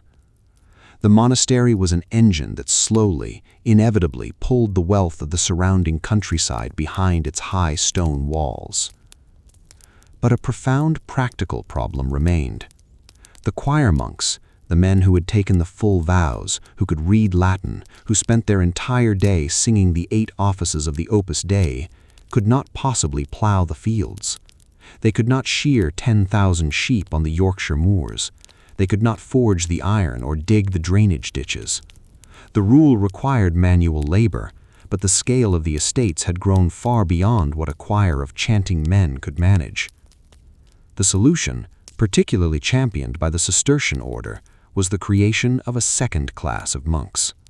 They were called the conversi, or the lay brothers. The lay brothers were often illiterate peasants. They came to the monastery seeking salvation, just as the noble-born choir monks did. They took the vows of obedience, chastity, and poverty, but they were structurally separated from the spiritual elite. They did not learn Latin. They did not sing the full divine office in the church. They wore rougher, brown wool instead of the bleached white or deep black of the choir monks. They lived inside the abbey, but they slept in a separate, simpler dormitory. They ate their heavier, coarser meals in a separate refectory. Their primary religious duty was physical exhaustion. They lived out on the granges, the remote, massive agricultural centers owned by the abbey. They worked the soil in silence. They communicated with the same hand signs used in the cloister, bleeding their labor into the earth to generate the wealth that kept the great church standing. The choir monk in the carved wooden stall chanted the psalms. The lay brother in the freezing mud cut the wheat.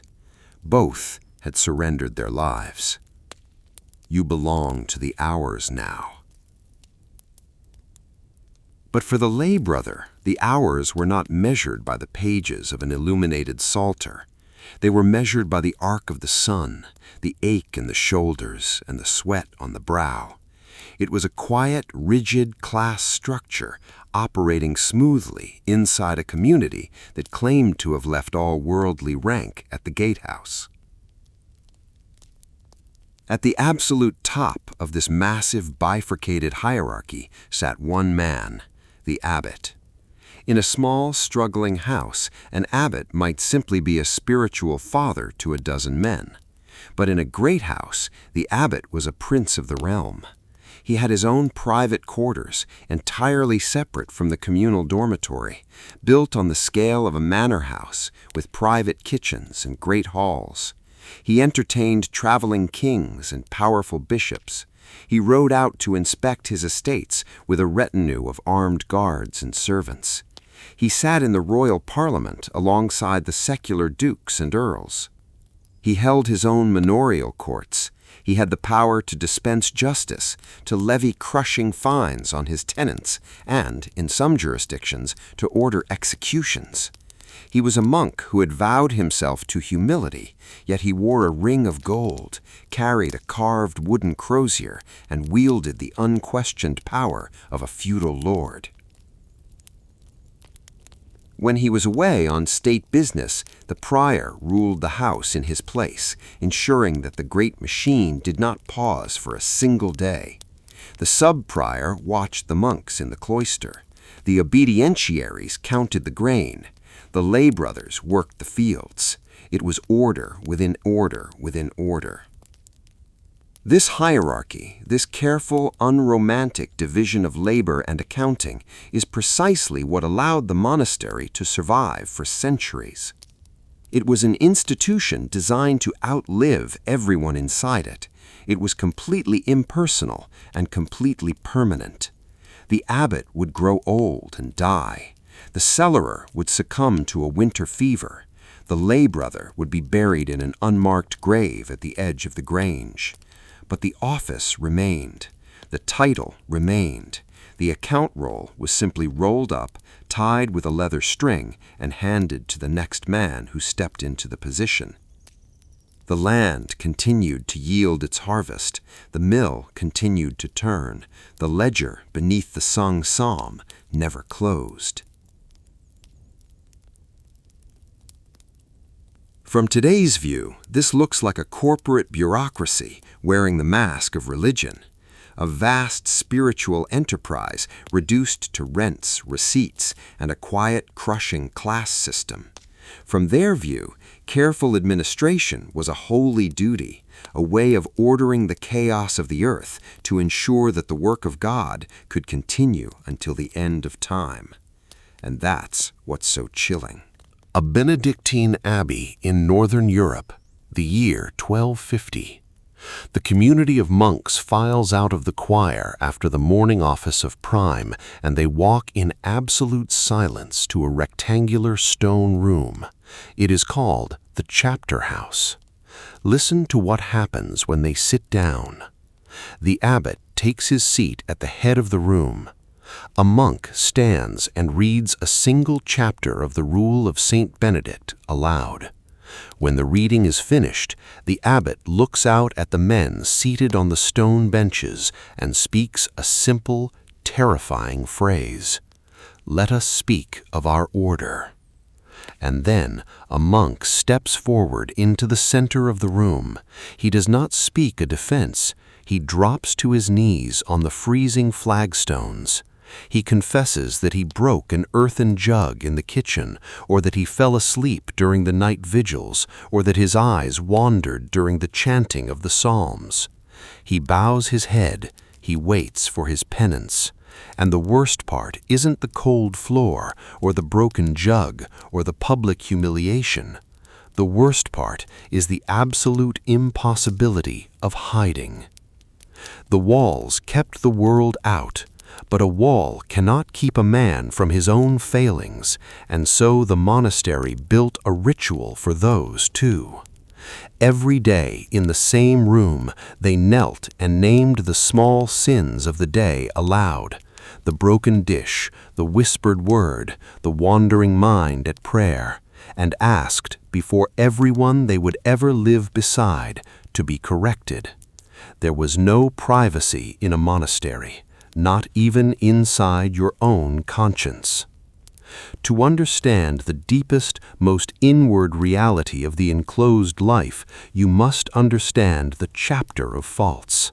The discipline of the medieval monastery was not just structural. It was not just the locked gate of the child oblate, or the heavy wool of the habit, or the broken sleep of the hours. It was communal. It was a life lived under constant, unbroken observation.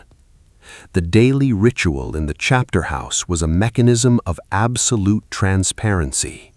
According to chapter 46 of the rule, if a monk committed a minor fault while working in the kitchen or the bakehouse or the gardens, he was required to come before the abbot and the community and voluntarily accuse himself. But the system went further than self-accusation. In many houses, there was the practice of proclamation. If you saw a brother break the silence, or hoard a small piece of bread, or fall asleep in the choir, it was your duty to stand up in the chapter house and proclaim his fault aloud. To a modern mind, this sounds like a nightmare of surveillance, a community built on informing and paranoia. But to the medieval monk, it was an act of profound, necessary charity. If you saw a brother slipping into sin and you said nothing, you were allowing his soul to drift toward the fires of hell. To stay silent was hatred. To accuse him in public was love. It was the heavy, shared responsibility of carrying one another to heaven. The penance for these faults was strictly graded. The rule of Saint Benedict devotes several chapters to the mechanics of correction. For lighter faults, a monk might be assigned extra prayers or a period of fasting. For heavier faults, the punishment was excommunication. This did not mean he was thrown out of the abbey. It meant he was separated from the spiritual and social life of the community. Chapter 24 of the rule dictates the terms. He could not lead a psalm in the choir. He was excluded from the common table in the refectory. He ate his meals alone after everyone else had finished, eating the food the abbot portioned out to him. According to chapter 44, he was required to lie prostrate on the ground outside the door of the oratory. He lay entirely flat in the dirt, silent, as the rest of the community stepped past his body on their way into the church to sing the hours. He remained there day after day until the abbot decided that his humility was genuine and his fault was burned away. In the stricter houses, the discipline of the spirit was mirrored by the physical discipline of the flesh. In the fierce reform movements of the 11th and 12th centuries, bodily mortification became a documented tool of the spiritual life. The scourge, or the discipline, was used in some chapters as a voluntary or assigned penance. The whip was made of knotted cords, or sometimes birch twigs. The monk would strip his shoulders bare in the chapter house and receive the blows. The point was simple. The flesh was rebellious. The body was a heavy, sinful anchor that constantly tried to drag the soul down into comfort, lust, and laziness. To strike the body was to remind it who was in charge. It was described calmly in the customaries, administered without anger, and accepted in silence. This severity reached its absolute apex in the Carthusian order. Founded in 1084 by Bruno of Cologne at the Grande Chartreuse in the French Alps, the Carthusians looked at the communal life of the Benedictines and decided it was too noisy, too social, and too soft. They built a life of near total solitude. A Carthusian charter house was not a communal dormitory. It was a walled enclosure containing a row of individual, isolated cells. A Carthusian monk lived alone. He chopped his own wood alone. He prayed alone. His food was passed to him through a wooden turn in the wall, built with a right angle so that he would not even accidentally see the face of the lay brother bringing him his bread. He left his cell only for the night office, for Mass, and for a brief communal walk on Sundays. The silence of the Carthusian cell was so absolute, so dense, it became a physical weight. It was the furthest, most extension of the medieval desire to flee the world. A man burying himself alive so perfectly that only God could find him. And then, in the middle of the 14th century, death finally arrived in full. In the year 1348, the Black Death swept across the continent. We know what it did to the crowded, filthy streets of the secular cities. But when the plague reached the isolated, walled fortresses of the monasteries, it found an environment perfectly, tragically designed for its spread.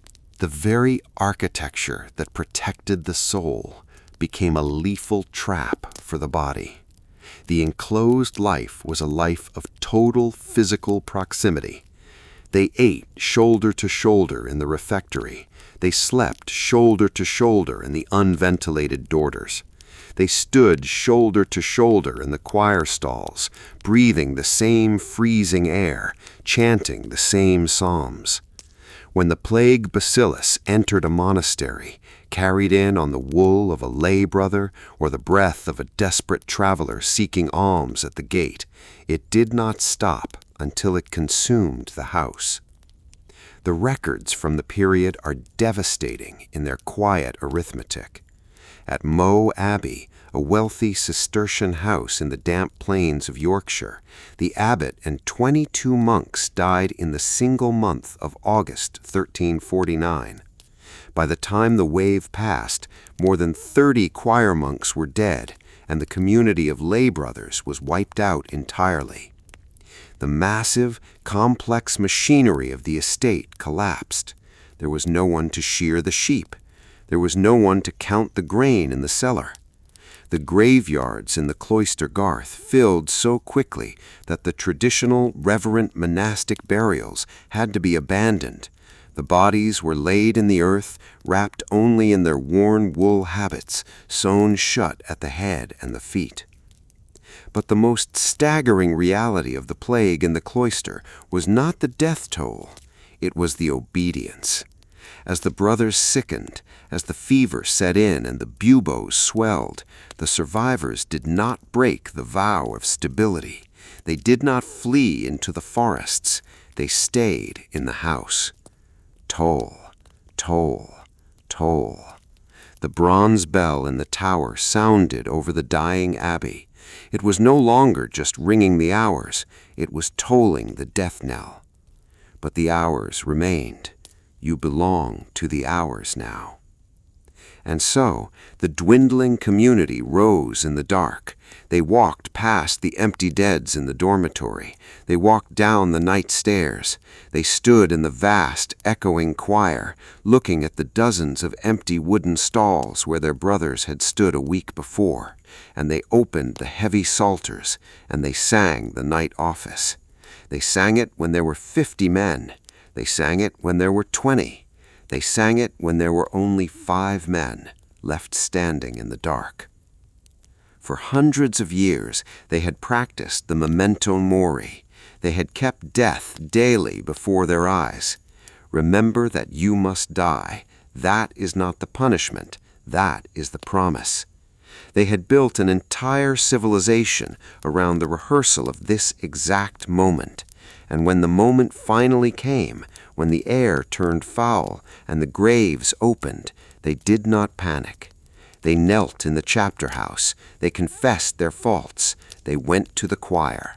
They practiced what they had preached, holding the fragile world up before God until their own voices finally gave out. From today's view, this looks like an oppressive surveillance state ending in an architectural death trap, a tragedy of trapped men dying in the dark. From their view, it was the ultimate crucible for the soul, and the glorious, terrible fulfillment of their lifelong rehearsal. And that's what's so chilling. Monte Cassino, Italy, the early 6th century. Benedict of Nursia sits in his cell, reviewing the chapters of the rule he has just written. He has constructed a masterpiece of total discipline. He has legislated the exact hours of sleep, the exact weight of the daily bread, and the exact punishments for a whispered word. But he knows, with the deep practical wisdom of a man who has managed human beings for decades, that a bow strung too tightly will eventually shatter. The monastery was a machine built for leaving the world behind, but it was inhabited by men of flesh and bone and fragile minds, and so, woven directly into the severe, unyielding stone of the rule, Benedict placed deliberate pockets of grace. Listen to how the discipline paused. After the closed gate, after the broken sleep, after the freezing choir and the chapter of faults, there was a quiet, alternate rhythm running through the abbey. It was a system of 3 small mercies, and it is here, in the warmest spaces of the enclosed life, that the true heart of the medieval monastery is found. The first mercy was found at the gatehouse. To travel the roads of medieval Europe was an exercise in exhaustion and terror. The forests were deep, unmapped, and filled with men who had been outlawed by the local courts. The weather could turn a passable dirt track into a freezing, impassable mire of mud in a matter of hours. There were no public inns in the countryside. A traveler caught on the road after sunset faced the very real prospect of freezing to death or being robbed of his last coin or simply disappearing. But if that traveler saw the high stone walls of a monastery rising above the tree line, he knew he was safe. Chapter 53 of the Rule of Saint Benedict contains one of the most beautiful commands in the history of the medieval church. It dictates exactly how a stranger must be treated when he knocks on the heavy timbered door of the abbey. The rule states, "Let all guests who arrive be received like Christ, for he is going to say, 'I came as a guest, and you received me.'" This was not a metaphor. It was a set of literal, methodical instructions. When the knock came, the monastic porter was required to answer immediately with the words, "Deo gratias," thanks be to God. The guest was brought inside. The abbot and the brothers would meet him, and they would bow their heads to the ground before him, honoring the Christ they believed was hidden inside the freezing, mud-spattered traveler. He was taken to the guest house. The room was warmed by a fire. A monk poured water into a basin. The water was heated. The towel was clean, rough linen. The abbot and the monks knelt on the stone floor, took the stranger's dirty feet in their hands, and washed them. The point was simple. The man who had walked through the gate was tired, and he needed rest. The guest master brought him a loaf of the abbey's bread, baked fresh in the monastic ovens. He brought him a cup of weak ale or wine.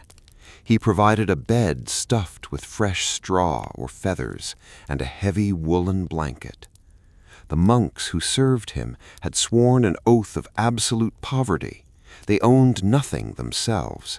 They did not own the bowl they handed him, or the bread they placed in it, or the towel they used to dry his feet. But they took the immense corporate wealth of the house, and they placed it, quietly and gently, into the hands of a stranger. It was the mercy of a locked enclosure opening its doors every single day to the tired world. The second mercy was found in the infirmary. If you survived childhood in the medieval era, and if you survived the plagues, you would eventually grow old. But growing old inside a monastery presented a profound physical problem. The rule was built for healthy men. The endless kneeling, the fasting, the manual labor, and the brutal reality of rising from a hard bed at 2 a.m. to stand in a freezing stone church, these things wore the body down.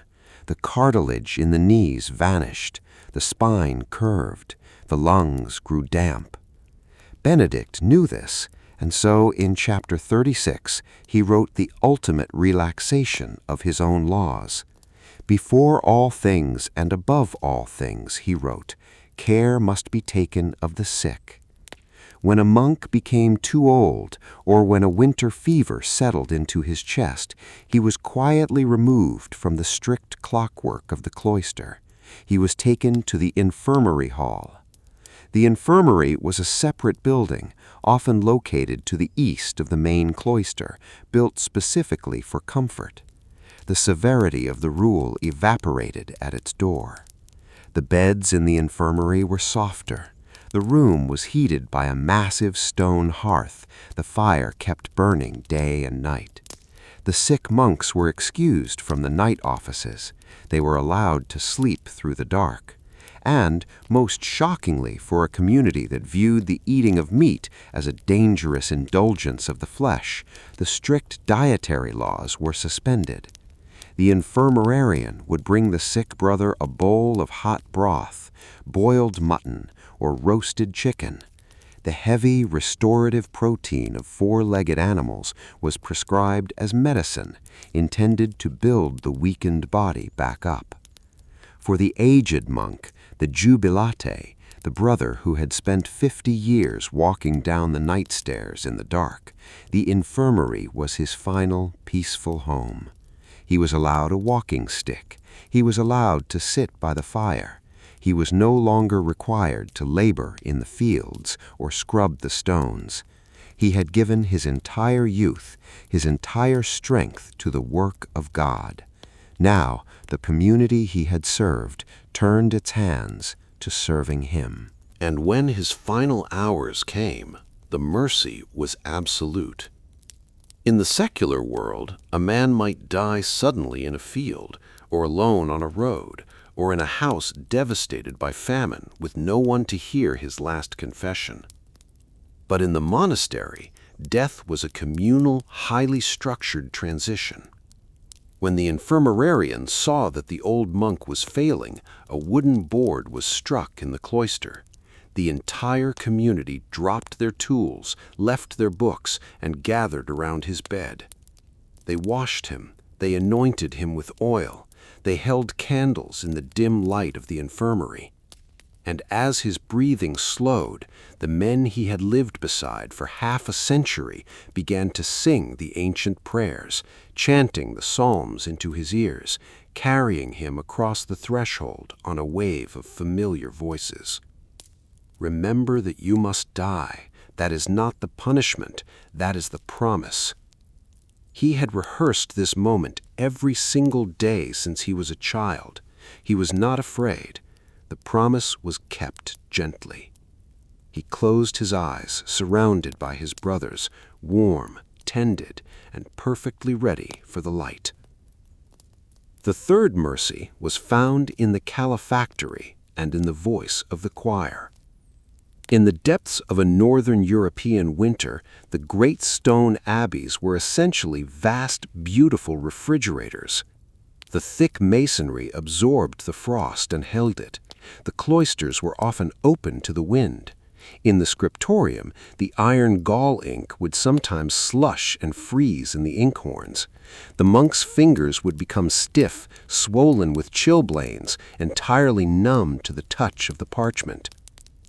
To prevent the community from freezing entirely, there was one room in the main complex where a fire was permitted for general use. It was called the calefactory, the warming house. It was a large vaulted room with a massive central hearth. Between the offices, or after a long period of silent labor in the freezing cloisters, the monks were allowed to enter the calefactory. They walked in from the bitter cold of the stone corridors. They held their hands out toward the burning oak logs. They felt the stinging, painful relief of the blood returning to their fingertips. They smelled the wood smoke and the dry heat of the ash. They stood together, shivering in their heavy, damp wool habits, sharing the simple, profound physical relief of the fire. They did not speak. The silence was maintained, but the shared warmth was a quiet communion of its own. And then the bell in the tower would toll. Toll. Toll. Toll. A gentle, distant sound drifting down through the winter air. The monks would pull their hands away from the fire. They would pull their cowls over their heads, line up in their ordered ranks, and walk back into the freezing nave of the abbey church. You belonged to the hours now. But to belong to the hours was also to belong to the community that kept them and would keep you to the very end. When they stood in the choir and opened their mouths to sing the office, the physical cold of the stone was eclipsed by the spiritual warmth of the chant. The monophonic plain song rose into the vaults, 100 voices perfectly blended, perfectly pitched, singing the exact same words in the exact same rhythm. It was the great reward of the life they had chosen. The discipline was severe, the sleep was broken, and the silence was heavy. But the music they made in the dark was some of the most beautiful sound ever produced by human beings. They were completely united. There was no isolation in the choir. The individual voice disappeared, folded seamlessly into the collective breath of the house. They sang the psalms, and for an hour the cold did not matter, the hunger did not matter, and the terrors of the outside world ceased to exist. They were entirely safe, wrapped in the architecture of their own shared voices, holding a candle in the dark. From today's view, these seem like the barest, most desperate crumbs of survival, a warm fire, a bowl of broth, a moment of music in a lifetime of silence. From their view, they were not pauses in the discipline, they were the quiet, radiant center of it, the warmth of heaven already present on the earth. And that's what's so chilling. Glastonbury, England, the late autumn of 1539.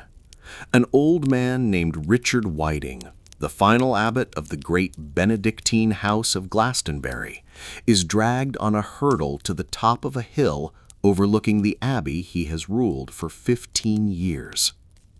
Listen to what happens next. He is not there to look at the view. He is there because he refused to surrender the wealth and the independence of his house to King Henry VIII.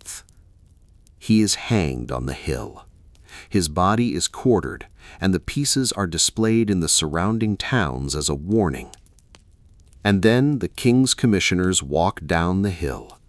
They walk through the gatehouse, they dismiss the monks, they take the silver from the altars, and they order the lead stripped from the great roof of the church. And the worst part isn't the execution on the hill, or the violence of the royal agents, or the sudden silence in the choir. The worst part is the speed of it all. 1,000 years of the bell, of the child at the gate, of the psalms sung in the black of 2 in the morning, and it ended, in England, in about 4 years. Not to plague, not to slow decline, to a king who counted their wealth and wanted it.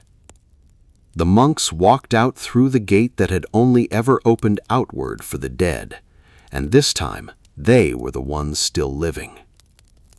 To understand how the great era of the medieval monastery closed, we have to step slightly beyond the medieval world itself.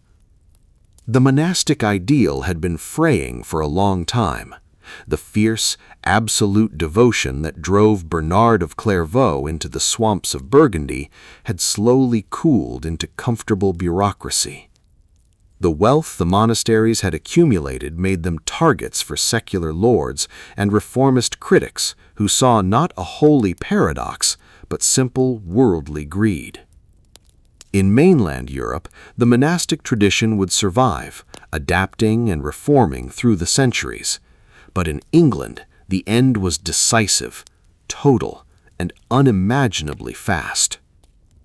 Between 1536 and 1541, during the event known as the Dissolution of the Monasteries, Henry VIII systematically closed every single religious house in his kingdom. The process was cold and administrative.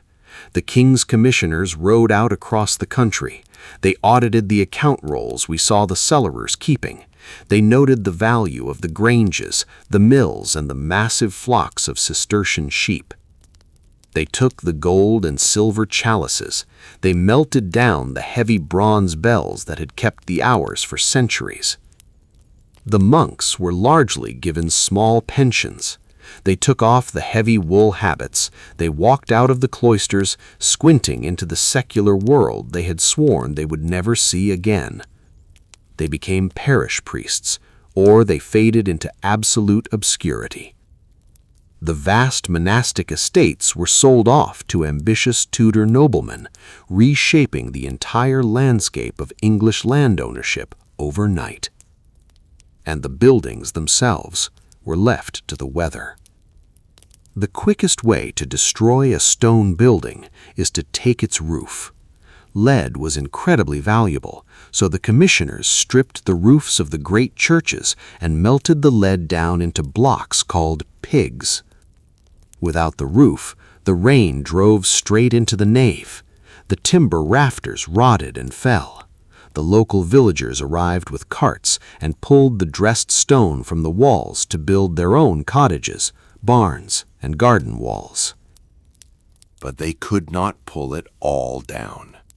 The structures were too massive, and so they were left standing, slow giants returning to the earth. If you walk through the valleys of northern England today, you will find them. Fountains Abbey, Rievaulx, Tintern, Glastonbury. The walls still rise 80 feet into the air, perfectly vertical, framing nothing but the sky. The grass grows thick and green exactly where the high altar used to stand.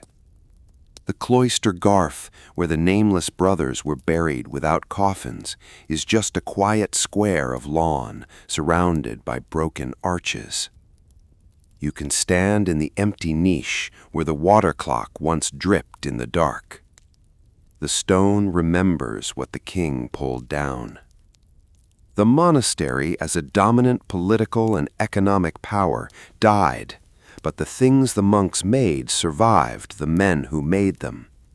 The libraries were scattered, and many thousands of books were lost, their parchment pages cut up to bind secular ledgers or wrap fish, but many were saved. The illuminated psalters, the meticulous copies of ancient Greek philosophy, the records of medieval medicine, these heavy calfskin books sit in the great university libraries today, completely intact, bearing the silent, perfect handwriting of men who believed their work would last until the end of the world. And the hours themselves survived. The bell fell silent over the valleys, but the words for those hours are still in our mouths. We still use the word matins for the early morning. We still use the word vespers for the evening, and the word noon, the very center of our modern secular workday, comes directly from nun, the monastic office sung in the mid-afternoon. We speak the language of the cloister every day, usually without knowing it. You belong to the hours now. And now the hours belong to no one and to everyone. The absolute grip of the rule is gone from the landscape. The closed gate is open. The child oblate is a ghost. But it is important to remember that the ideal never truly vanished. The rule of Saint Benedict, written in a ruined pagan temple in Italy around the year 530, is still read. If you drive to certain quiet corners of the world tonight, you will find men and women wearing the exact same heavy wool. You will find them sleeping in their clothes. And at 2 o'clock in the morning, while the rest of the world is sleeping or scrolling on illuminated screens or worrying about the chaos of the coming day, a bell will ring. Toll, toll, toll. And those men and women will rise in the dark. They will walk down a flight of stairs. They will stand in a choir stall, and they will open a book, and they will sing the ancient psalms of King David to a God they cannot see. They still practice the Opus Dei. They still hold the world up before heaven, even if the world no longer believes it needs holding. And they still practice the central defining truth of the enclosed life. Remember that you must die. That is not the punishment. That is the promise. The medieval monastery was a place built entirely out of paradox. It was a prison that men fought to enter. It was a vow of absolute poverty that generated the wealth of an empire. It was a life of total silence that produced the most soaring music of the age. It was an institution obsessed with the grave, which ended up preserving the memory of the human race. From today's view, we see a heavy romantic ruin, a beautiful mistake made by a frightened world, a monument to a severity we are glad we no longer have to endure. From their view, it was the lifeboat. It was the only sane response to a burning world, the safest, most logical place a soul could possibly be. And that's what's so chilling. London, 2026. Outside the heavy glass doors of the British Library, the modern world is a chaos of noise and speed. Red double-decker buses idle in the traffic. Thousands of people rush past on the pavement, looking at their illuminated screens, tracking their schedules, wrapped up in the endless, anxious demands of the 21st century. But step inside the building. Walk past the security gates and move deep into the temperature-controlled vaults, into the hushed, softly lit rooms of the archive. Listen to the silence in here. It is not empty. It is heavy with preservation. Resting under a thick pane of protective glass, mounted carefully on a velvet wedge, there is a heavy book. It is an illuminated psalter, copied by a Benedictine monk in the early 11th century. Look closely at the object as it exists today. The cover is bound in thick calf skin over wooden boards. The pages are made of vellum, carefully scraped animal skin, thick and slightly stiff, smelling faintly of old dust and dry earth. If you look at the very edges of the pages, you can still see the tiny, even prick marks where the monk used an owl to rule his guidelines. The black iron gall ink is perfectly, astonishingly legible after 1,000 years. The large capital letters that begin the Psalms are illuminated in crushed lapis lazuli from Afghanistan and burnished gold leaf. The gold still catches the low artificial light, gleaming warmly, exactly as it did when it was first laid down in a freezing stone room by candlelight. And the strangest part isn't the miraculous preservation, or the vibrant gold, or the centuries the book has survived. The strangest part is the hands that made it. The nameless monk who mixed the ink for this book owned nothing. He did not own the quill he used to write it, cut from the flight feather of a goose. He did not own the heavy wool habit on his back. He was sworn to a house that was pulled down half a millennium ago by a Tudor king, its stones carted away by local villagers to build farmhouses and garden walls. He lived a life of absolute intentional erasure. He had no personal wealth, no personal will, and he left no personal name. For most of the men who slept in the freezing dorters and sang in the dark choirs, their history is completely gone, a life of severe prayer, a burial without a coffin, and then the quiet green grass. But the book remembers. The heavy vellum pages remember the exact pressure of his hand. The meticulous, perfect Latin script remembers the hours of agonizing, freezing labor in the scriptorium, where a stray spark from a hearth was a disaster, and the winter cold swelled the joints of his fingers until they ached. He copied these words because he believed with every fiber of his being that they were the only things holding the fragile, violent world together. He was a man who lived his entire life in the shadow of the grave. He was taught from childhood that the flesh was temporary, that the secular world was a burning shipwreck, and that the only permanent thing was the heaven waiting on the other side of the veil. Remember that you must die. That is not the punishment. That is the promise.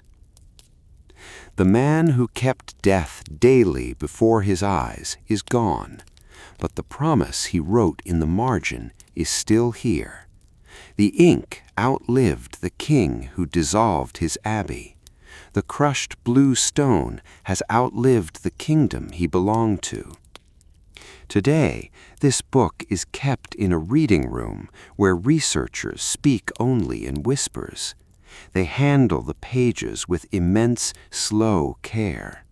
The manuscript, produced in an environment of total enforced silence, now rests in a modern silence of our own making, a room where no one is required to be quiet, and everyone is anyway.